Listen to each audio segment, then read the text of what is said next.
Welcome to the Lymphedema Book Club. My name is Kathleen Lisson. I'm a lymphedema therapist, and today we're going to be looking at the Breast Reconstruction Guidebook. So this isn't a book specifically about lymphedema, but it has two very instructive entries about lymphedema, so I wanted to check it out.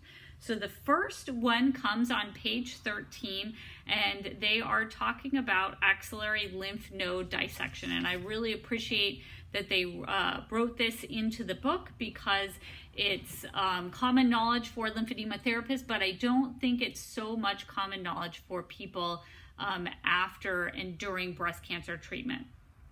So the author says, while ALND is a critical diagnostic step, it can impair the lymph system's ability to adequately filter body fluids, which may then collect in the arm, causing mild to severe lymphedema, a lifelong condition characterized by chronic swelling and numbness that can occur months or even years after nodes are removed. Up to 30% of women who have axillary node dissection develop lymphedema, compared with about 3% who have less invasive sentinel node procedure.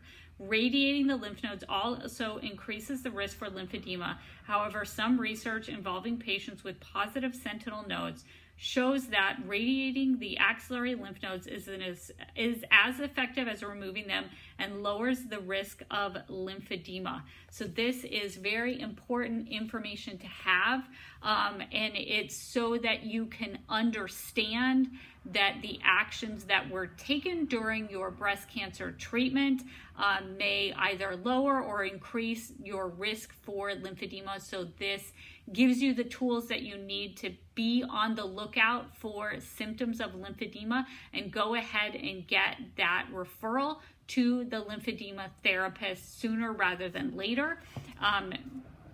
And then the other information in this book is on page 107, and this is why I love being so widely read, because I did not know this. So they're talking about the tug flap surgery.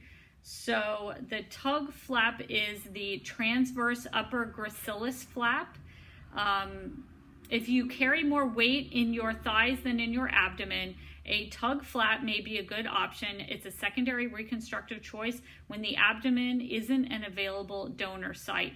Thigh tissue is soft and pliable with a reliable blood supply, and losing part of the gracilis muscle, which works with other muscles to move the leg inward, doesn't affect form or function or cause hernia as abdominal surgeries can. So this is something to be aware of if you are going to have a tug flap reconstruction, and it's right here under disadvantages of tug flap. It says the risk of lymphedema is increased compared to other flaps. So this is a decision that you can make which flap you'd like if you are getting flap reconstruction.